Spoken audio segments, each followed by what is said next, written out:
नमस्कार दोस्तों, मैं आ गया हूं आपके सामने with the third part of ratios and applications.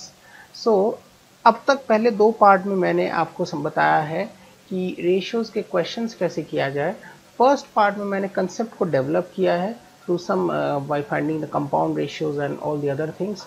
But in the second part मैंने यहाँ पे क्या किया है कि I have done the concept enhancement part. तो इस पार्ट में मैंने कंसेप्ट इन्हांस किया है through various questions. Okay, so concept enhancement के बाद अब मैंने लेक्चर के लास्ट में मैंने प्रोपोर्शन रूल्स वाला कंसेप्ट भी पकड़ा है।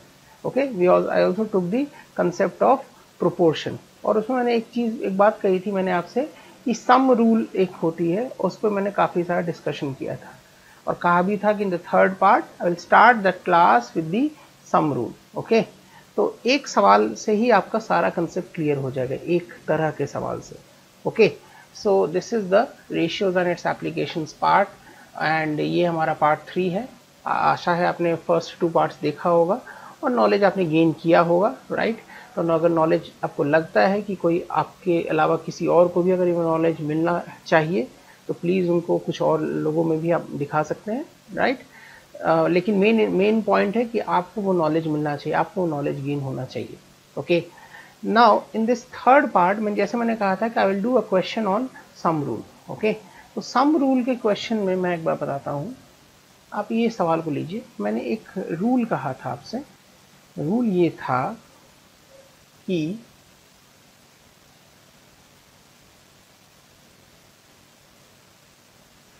If a by b is equal to c by d is equal to E by F, then that is equal to PAN plus QCN plus REN by PBN plus QDN plus RFN की value 1 by n। यानी कि ये तीन अगर आपस में बराबर है तो for any real numbers P, Q, R और N ये तीनों जो होंगे उस चौथे के बराबर होगा।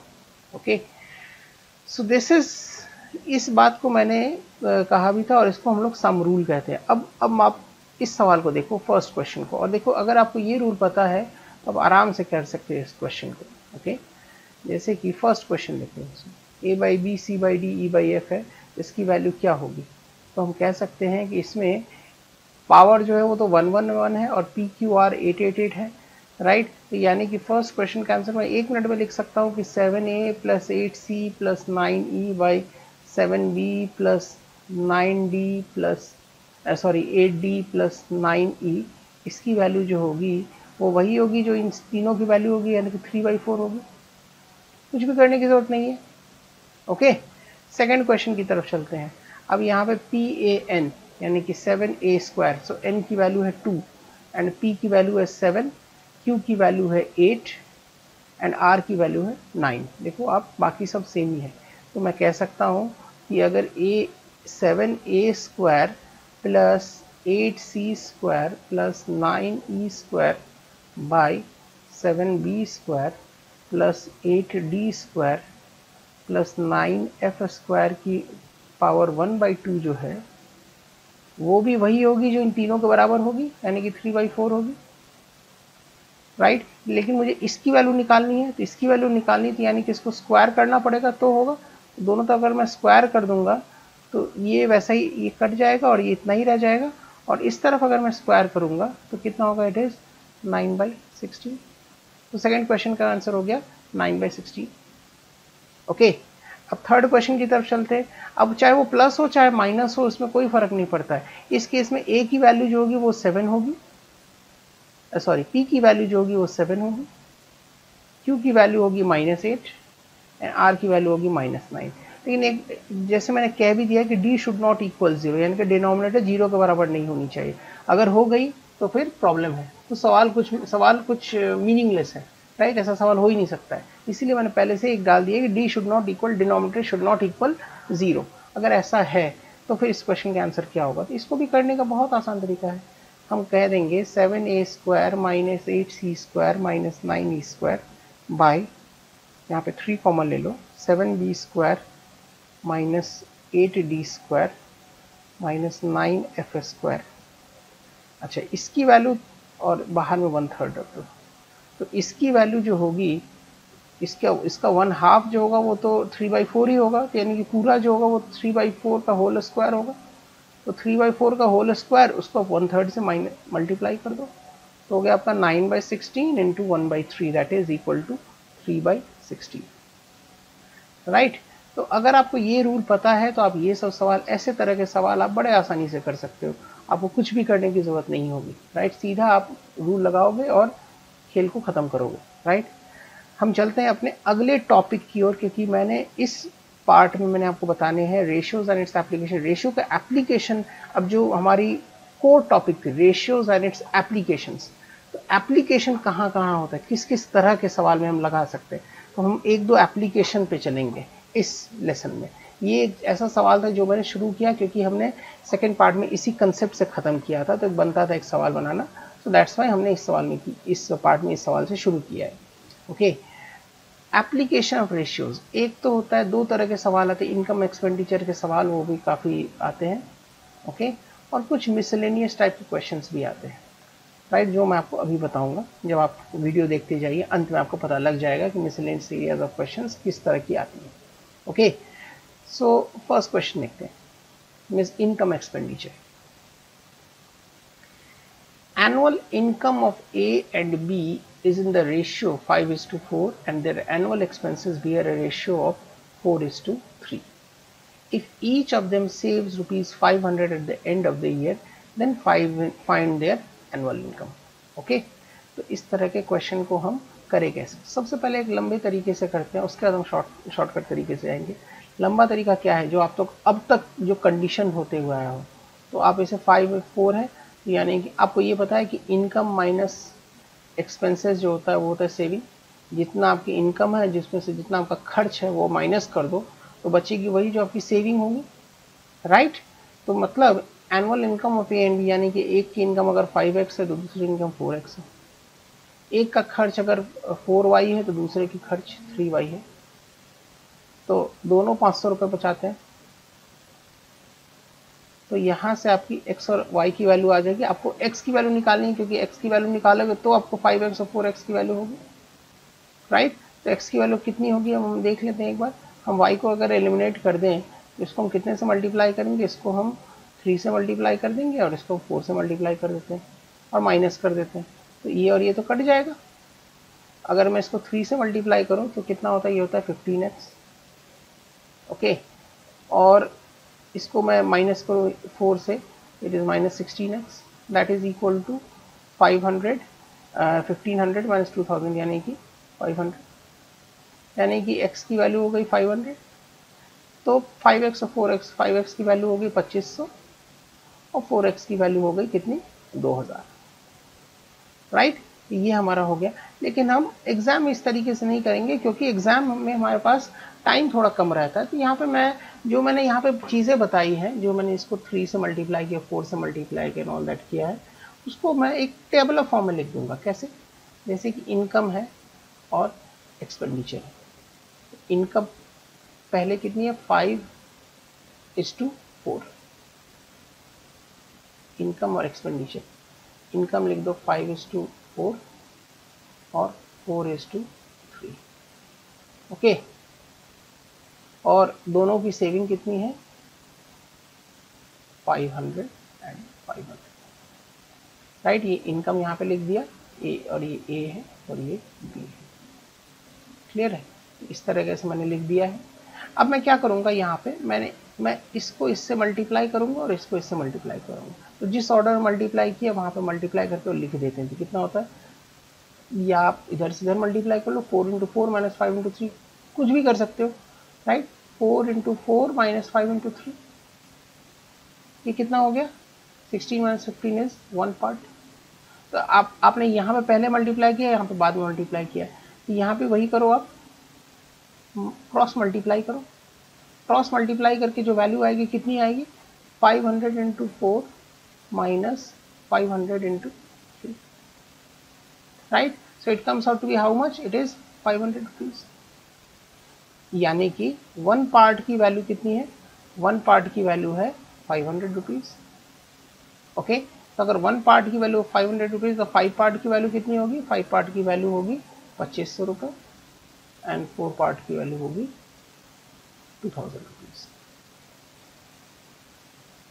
ओके, तो ये हमारा हो गया। इसको हम कहते हैं समवॉट यू कैन, हमारा टाइम थोड़ा सेव होता है यहाँ पे। तो ए और बी यहाँ पे हमने ले लिया, आई और यहाँ पे क्या क्रॉस मल्टीप्लाई करके जो वैल्यू है वहाँ पे एब्सोल्यूट वैल्यू लिखा है, यहाँ पे भी एब्सोल्यूट वैल्यू लिखा। एब्सोल्यूट वैल्यू लिख के मैंने यहाँ पे जो वैल्यू आई उसको ये एक पार्ट को इसके बराबर कर दिया। एक्चुअली आप यहाँ पे वही कर रहे हो, ये क्रॉस मल्टीप्लाई करके और माइनस करके जो काम कर रहे हो वहाँ पे, उसको मैंने यहाँ पे एक टेबुलर फॉर्म बना दिया, राइट। टेबुलर फॉर्म बना के and I did the whole question. Okay, हम चलते हैं अपने अगले सवाल की ओर। Let's move on to next question. The ratio of incomes of A and B is 3:2 and their expenditures are in ratio 4:3। यानी कि यहाँ पे जैसे अब आया वैसे हम करेंगे, ए और बी इनकम और एक्सपेंडिचर। ओके, तो यहाँ पे कितना होता है? इनकम होती है ए और बी की 3:2 और एक्सपेंडिचर कितनी होती है? 4:3। और ए की सेविंग कितनी होती है? ए की सेविंग होती है 2000 रुपये और बी की सेविंग होती है 1000 रुपये। ओके, तो अब मैं माइनस क्रॉस मल्टीप्लाई कर दूंगा, जो एब्सोल्यूट वैल्यू होगी वो लिखूंगा। 3 3 9, 4 3 9, 4 2 8 is 1 part, 9 - 8 is 1 part. 1 part, अब इसको इससे किसी से मल्टीप्लाई करके माइनस करके लिख दो और पॉजिटिव वैल्यू लिखो। तो 6000 - 4000 इज हाउ मच? 2000 रुपीज। तो 1 पार्ट की वैल्यू है 2000 रुपीज। तो 1 पार्ट की वैल्यू अगर 2000 रुपीज है, विच मीन्स 3 पार्ट की वैल्यू कितनी होगी? 6000 रुपीज एंड 2 पार्ट की वैल्यू कितनी होगी? 4000 रुपीज। यानी कि ए की इनकम है 6000 और बी की इनकम है 4000। अब हम उस मेथड को जो मैंने फर्स्ट में बताया मेथड 1, उसको हम छोड़ देंगे और इसी मेथड से करते चलेंगे। बड़े आसान तरीके से हम आराम से ये कर सकते हैं क्वेश्चन को। इसको हम कहते हैं क्रॉस मेथड। हाँ, इसका एक छोटा सा इस तरह के एप्लीकेशन को हम एलिगेशन में भी लगा सकते हैं, जो मैंने बताया भी है अपने एलिगेशन वाले लेसन में। एक बार आप चले जाइएगा, वहाँ पे आपको सारा वहाँ पे मिल जाएगा, राइट। तो we can apply various rules over there. हम चलते हैं इन द नेक्स्ट क्वेश्चन, इसी से इनकम एक्सपेंडिचर के सवाल से। ओके, सेम तरह का सवाल, एक रिवीजन है, आप सोच लो एक ही तरह का सवाल है, लेकिन डेटा मैंने चेंज कर दिया है एक प्रैक्टिस के लिए। तो ये है, ये अपना मोहन है, ये अपना सोहन है, ये इनकम है, ये एक्सपेंडिचर है। ओके, राइट, देख लेते हैं। ऐसे लिखेंगे इनकम, एक्सपेंडिचर, मोहन और Sohan, right. So something like this. तो इस तरह कहीं कैसा भी लिख सकते हो, इसमें कोई बात नहीं है। इनकम, मोहन की इनकम की रेशियो कितनी है? It is 7:4। एक्सपेंडिचर की रेशियो कितनी है? 4:3। ओके, और मोहन सेव कितना करता है? मोहन सेव करता है 3000 रुपीज़ और सोहन सेव करता है 1000 रुपीज़। ओके, तो इससे इसको माइनस करो, इससे इसको माइनस करो, मल्टीप्लाई करके 7 3 21, 21 में से 4 4 16, यानी कि 5 पार्ट्स। 5 पार्ट्स की वैल्यू कितनी है? 4000 9000। सो 5000 4000 और 9000, यानी कि 9000 में से 4000 गया, कितना हो गया? 5000। सीधी बात, इसको इससे मल्टीप्लाई किया, इसको इससे मल्टीप्लाई किया, माइनस कर दिया, सीधी बात। So it is 5000 rupees. Okay, so 5000 हो गया यहाँ। Okay, now 5 part is equal to 5000। So 1 part is equal to 1000। तो 7 पार्ट कितना होगा? 7000 होगा और इसका होगा 4000। सो मोहन की इनकम हो गई 7000, सोहन की इनकम हो गई 4000। तो मोहन की, अब दोनों के खर्चे निकालने हैं। 7000 में से 3000 माइनस, क्योंकि इनकम माइनस एक्सपेंडिचर जो होता है वो सेविंग होता है। तो यहाँ से income minus saving is equal to क्या होगा? इनकम माइनस सेविंग होगा एक्सपेंडिचर। ओके, तो आप एक पार्ट की वैल्यू है 1000 रुपये, तो अब 4 पार्ट की वैल्यू निकाल लो। 4 पार्ट की वैल्यू हो गई 4000 रुपये, 3 पार्ट की वैल्यू हो गई 3000 रुपये। या तो ऐसा कर सकते हो, या 7000 में से 3000 माइनस कर दो तो भी 4000 होता है। इनकम में से सेविंग माइनस करेंगे तो एक्सपेंडिचर होता है। 7000 में से 3000 माइनस कर दो, it is 4000। And 4000 minus 1000 is 3000. Very easy question, कोई प्रॉब्लम ही नहीं है सवालों में. ओके तो मज़ा आ रहा है इसमें करने में, आई होप. हम इस सवाल की ओर चलते हैं थोड़ा सा. अब यहाँ पे 3 आदमी की बात आती है. यहाँ पे हर जगह कोई ज़रूरी नहीं कि हर जगह क्रॉस मल्टीप्लिकेशन ही लगाना पड़ेगा. ओके एक बार देख लेते हैं सवाल को, एक बार अच्छी तरह से देख लेते हैं. ए बी सी, तो यहाँ पे नंबर के साथ थोड़ा सा खेलना है. ओके ये इनकम है 7, 8, 9 और इनके एक्सपेंडिचर की रेशियो कितनी है 18, 10, 17. ओके नाउ इट सेज कि A saves 1/7 of his income. 1/7 of his income. A की सेविंग जो होती है वो 1/7 of his income. तो यानी कि इनकम है minus expenditure is equal to saving होता है. तो अगर A के पर्सपेक्टिव से सोचे तो A की सेविंग कितनी है, इनकम का 1/7 यानी कि I/7 है. तो एक्सपेंडिचर कितना होगा I minus I/7 is equal to 6I/7. Okay तो अब मेरा सवाल यहाँ पे, अब मेरा दिमाग यहाँ पे चल गया है, कोई प्रॉब्लम ही नहीं है. अब मतलब ये हो गया कि यहाँ पे जो पार्ट है ये अगर 6I/7 है तो ये I/7 है, ये पूरा I है. यानी कि अगर ये 6 हिस्सा है तो ये 7 हिस्सा है, राइट. तो अगर 6 हिस्सा 18 का है तो 7 हिस्सा कितने का होगा. अगर अब देखो 7 तो ये कितना हो गया 7I/7 होता है ना. ओके तो यानी कि ये 7I/7, ये 6I/7, ये I/7. अगर मैं इसे 7 को काट दूं तो मैं कह सकता हूं कि इनकम और इसकी 7I है तो एक्सपेंडिचर इसकी 6I है तो सेविंग इसकी I है. तो मैं कह सकता हूं कि 6I की वैल्यू है 18 तो 7I की वैल्यू कितनी होगी, यानी कि एक I की वैल्यू है 3. तो इसका मतलब है अगर मैं इसे 3 से मल्टीप्लाई कर दूं इस सारे रेशियो को तो मेरा काम बन जाएगा. अब देखो ये कितना बनता है, ये बनता है 18, 21, ये बनता है 24 और ये बनता है 27. क्लियर और नॉट.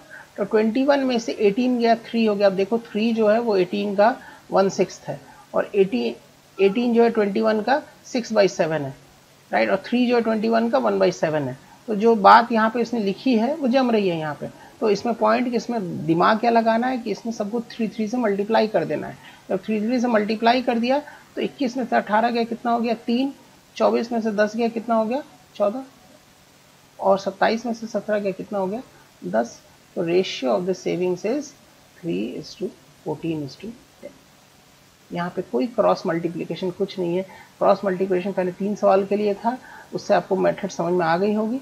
बट इसमें कोई क्रॉस मल्टीप्लिकेशन, इसमें सिर्फ और सिर्फ आपको दिमाग लगाना है. ओके क्या दिमाग लगाना है, यहाँ पे 7 है, 7, 8, 9 इसको 3 से मल्टीप्लाई कर देना है तो अपने आप ही, क्योंकि क्लू हमारा फर्स्ट इसी में छुपा हुआ है, इन नंबर्स में छुपा हुआ है. जब आपने ये नंबर पकड़ लिया है तो आपका काम हो गया. क्लियर और नॉट. हम चलते हैं अपने अगले सवाल की ओर. ये सवाल थोड़ा सा अच्छा लग रहा है, देख लो एक बार. The ratio of A's income last year and to B's income last year is 3:4. ठीक है. The ratio of their own incomes of last year and this year is 4:5 and 2:3. Okay तो इसमें थोड़ा सा दिमाग लगाएं कि ए की इनकम अगर लास्ट ईयर है, ए की इनकम अगर ए लास्ट ईयर को एल लेते और प्रेजेंट ईयर को पी लेते तो ए लास्ट और ए प्रेजेंट, और ऐसे ही बी लास्ट और बी प्रेजेंट. आपको क्या निकालना है, आपको प्रेजेंट इनकम ऑफ ए यानी कि ए प्रेजेंट निकालना है. ओके तो ratio of A is income last year and B is income last year is 3:4. यानी कि मान लो इसकी है 3 और इसकी है 4 रुपये. मान लो आप एक्स लेने की जरूरत नहीं है, 3 रुपये और 4 रुपये. The ratio of the own incomes of last year and this year is 4:5. यानी कि ये ए की लास्ट ईयर और ए की दिस ईयर की रेशियो है 4:5, राइट. तो 4:5 और बी की कितनी है 2:3. ओके हमें क्या निकालना है, the total sum of present incomes is 4160, यानी कि आपको दिया हुआ कि ए प्रेजेंट प्लस बी प्रेजेंट की वैल्यू कितनी है 4160। अब देखो यहाँ पे कम्प्लेक्स इसीलिए होता है क्योंकि यहाँ पे एक नन ऑफ दीज भी ऑप्शन दिया हुआ है, इसलिए थोड़ी कैलकुलेशन करने में, बट ज़्यादा इसमें कैलकुलेशन है नहीं। ओके, 4 की वैल्यू देखो, अब ए की लास्ट ईयर की है 3 रुपये और बी की लास्ट ईयर मैंने 4 माना है, और ए के लास्ट ईयर और ए के प्रेजेंट ईयर की रेशियो 4:5, बी के लास्ट ईयर और बी की प्रेजेंट की रेशियो है 2:3।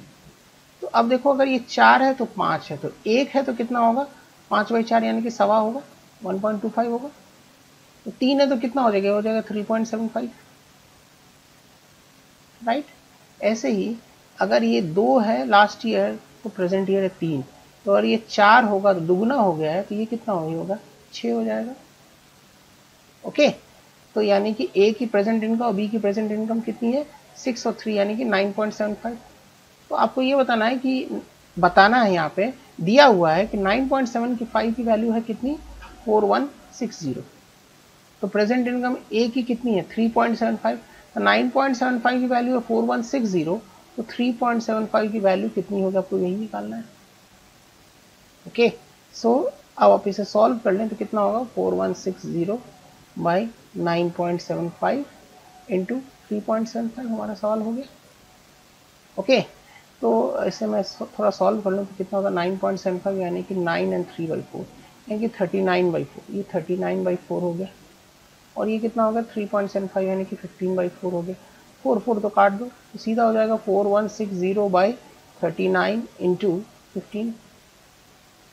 ओके, तो 13 39 13 and 13 3 is 39 26 320, so 3 5 is 15, so it is 320 into 5 is 1600 rupees, तो आंसर हो गया 1600 rupees। ओके, तो ये हमारा था सवाल on this income and expenditure. तो इस तरह के क्वेश्चन आते हैं, एक तो क्रॉस मेथड होता है, और जहाँ पे क्रॉस मेथड ना लगे वहाँ पे आप रेशियोज का बेसिक कंसेप्ट अगर आपका क्लियर है तो ये सब सवाल आप बड़े आसानी से कर सकते हैं। ओके, इस सवाल में हम लोग देखते हैं कि क्या है इसमें। ये मैंने आपसे कहा था मिसलेनियस एरियाज, तो यहाँ पे मिसलेनियस एरियाज का क्वेश्चन है ये। ओके, सो ये पास और fail,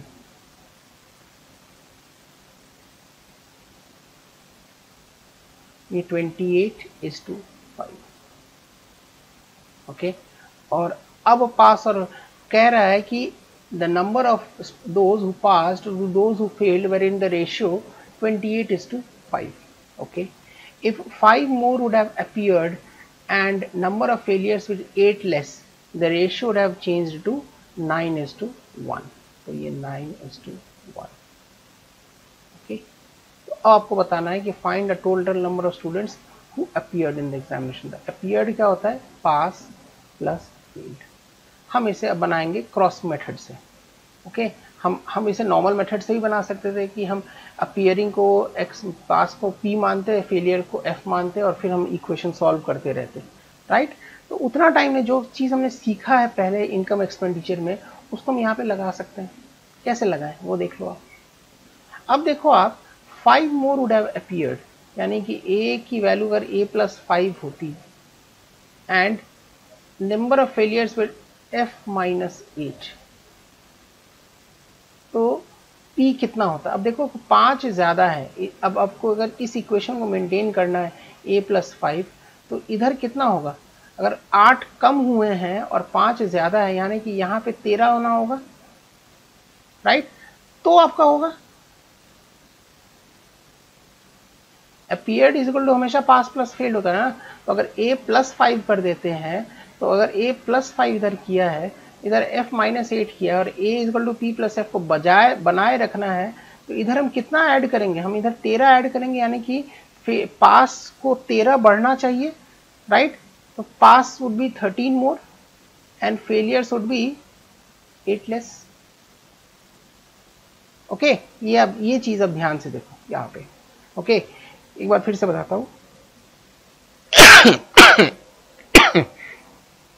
okay, so a + 5 = p + 13 + f - 8। कैसे कि अगर मैं यहाँ पे 5 बढ़ाता हूँ, अपीयरिंग को मैं 5 बढ़ाता हूँ और फेलियर्स में 8 लेस करता हूँ, तो पास की क्वांटिटी 13 बढ़नी पड़ेगी तो अपीयरिंग 5 बढ़ेंगे ना, क्योंकि ऑलरेडी ये 8 से डेफिसिट में जा रहा है और हमने अपीयर को 5 बढ़ा दिया है, तो कहीं ना कहीं से तो उस भुगतान तो करना पड़ेगा ना, तो हमें 13 बढ़ाना पड़ेगा तो 13 में से 8 जाएगा, 5 होगा, राइट। तो यहाँ पे इसीलिए पास की क्वांटिटी में कितना बढ़ा है, +13, और फेलियर की क्वांटिटी में बढ़ा है -8। आपको बस ये सेट करना है, ये अगर आपने सेट कर दिया तो आपका काम हो गया। तो अगर आप इसे मल्टीप्लाई करते हैं तो कितना होता है 28, ये +13 हो, ये -8, ध्यान रहे कि कितना होता है डिफरेंस, एब्सोल्यूट डिफरेंस कितना होगा, 28 और 45, यानी कि 17 पार्ट्स होगा, और ये कितना होगा 13 × 1 और 9 8 72, तो 13 में से -9 × -8 होगा, बिकॉज ये -8 है, ये +13 है, सो इट इज 13 -72 यानी कि 85 हो गया, राइट। तो विच मीन्स मैं कह सकता हूँ कि 17 पार्ट्स इज इक्वल टू 85, तो 17 पार्ट्स की वैल्यू है 85। तो टोटल पास प्लस फेल कितना होता है 28 + 5 यानी कि 33 पार्ट्स। तो 17 पार्ट्स की वैल्यू 85, एक पार्ट की वैल्यू कितनी होगी, एक पार्ट की वैल्यू होगी 5, तो 33 पार्ट्स की वैल्यू कितनी होगी, 33 पार्ट्स की वैल्यू होगी 133 × 5, that is how much, it is 165। Okay, so it is 165, so answer for this question is 165। Okay, तो हमें वो इक्वेशन बनाने की जरूरत यहाँ पे नहीं है, क्योंकि हमने वो चीज़ सीखी है यहाँ पे, उस चीज़ को हम अप्लाई करेंगे यहाँ पे। ओके, पहले सीखी है तो उस चीज़ को, लाइफ भी यही है कि हमें सीखना चाहिए अपने एक्सपीरियंसेस से, बैड एक्सपीरियंस से ही हम लोग सीख के अच्छे बनते हैं, राइट। तो अच्छे बनना यहाँ पे थोड़ा सा टाइम सेव करने वाली बात है कि जितना टाइम आप सेव करोगे उतना आप एक्स्ट्रा क्वेश्चन अटेम्प्ट कर पाओगे, राइट। सो अगले सवाल की ओर चलते हैं, उसी तरह का सवाल है ये। In an examination, the number of those who passed and those who failed when the ratio 32:5. तो पास और फेल की रेशियो पहले कितनी है 32:5. If one candidate would have appeared less and the number of failures would have been 2 less, then the ratio of the failures to passed students would have been 1:7. Failure और पास का ratio है 1:7। पहले दिया हुआ है पास और फेल का ratio, यहाँ पे है फेलियर और पास का रेशियो, तो संभल के यहाँ पे, यानी कि पास और फेलियर का रेशियो क्या होगा, इट इज 7:1। तो अब कितना हो जाएगा, ये हो जाएगा 7:1। ओके, तो ये हमने बना लिया। अब हम यहाँ पे एब्सोल्यूट नंबर्स हम देखेंगे, एब्सोल्यूट नंबर्स में क्या चेंज हुई है, तो रेशियोज में दिया हुआ है, एब्सोल्यूट नंबर्स में क्या चेंज हो रही है। तो अब देखो यहाँ पे अपीयर्ड इज इक्वल टू, हमें पता है पास प्लस फेल होता है, ये मैंने आपको बताया हुआ है। if one candidate would have appeared less, यानी कि a-1, that is or p and the number of failures would have been 2 less, यानी कि f-2। अब इस इक्वेशन को बैलेंस करने के लिए इधर क्या करना पड़ेगा, इधर अगर -1 रखना है, इधर -2 है, तो इधर कम से कम एक +1 तो करेंगे, तब जाकर 1 - 2 = -1 बनेगा, यानी कि पासेस को 1 बढ़ाना पड़ेगा और फेलियर्स को -2 घटाना पड़ेगा, क्योंकि यहाँ पे दिया हुआ है। तो हमारा सवाल बन गया। अब इसको इससे मल्टीप्लाई करो, इसको इससे मल्टीप्लाई करके माइनस कर दो, तो 7 5 = 35 और 32 1 = 32, तो 35 - 32 कितना हो गया, absolutely it is 3 parts. Absolute value लिखना है 3 पार्ट्स, 1 × 1 7 × -2, यानी कि 1 - 7 × -2 कितना हो गया, 1 - -14, दैट इज 15, यानी कि 3 पार्ट की वैल्यू है 15, 3 पार्ट्स की वैल्यू है 15, तो 1 पार्ट की वैल्यू कितनी होगी, 1 पार्ट की वैल्यू होगी 5, तो 1 पार्ट की वैल्यू अगर 5 होगी, 32 + 5 यानी कि 37 पार्ट की वैल्यू कितनी होगी, 37 की पार्ट की वैल्यू होगी 37 × 5, दैट इज 185, राइट। तो answer for this question is 185। तो इस पूरे सेशन में, इस पूरे लेक्चर में मैंने क्या सीखा है, क्रॉस मेथड रेशियोज ले लेते हैं और यहाँ पे हम एब्सोल्यूट नंबर लेते हैं, एब्सोल्यूट नंबर लेके माइनस मल्टीप्लाई करके क्रॉस मल्टीप्लाई करके एब्सोल्यूट वैल्यू लेंगे इधर और इधर भी लेंगे एब्सोल्यूट वैल्यू और इसको इक्वेट करेंगे। ये पार्ट इतने के बराबर है तो ये कोई भी पार्ट आपसे पूछे उसका वैल्यू को निकालना है तो आप उसी हिसाब से निकाल लीजिए। बहुत ही आसान चीज़ है, कुछ प्रॉब्लम है नहीं। सवाल लिखने में बहुत डिफिकल्ट लगता है लेकिन अल्टीमेटली बहुत ही बड़े प्यार से सॉल्व हो जाता है, राइट।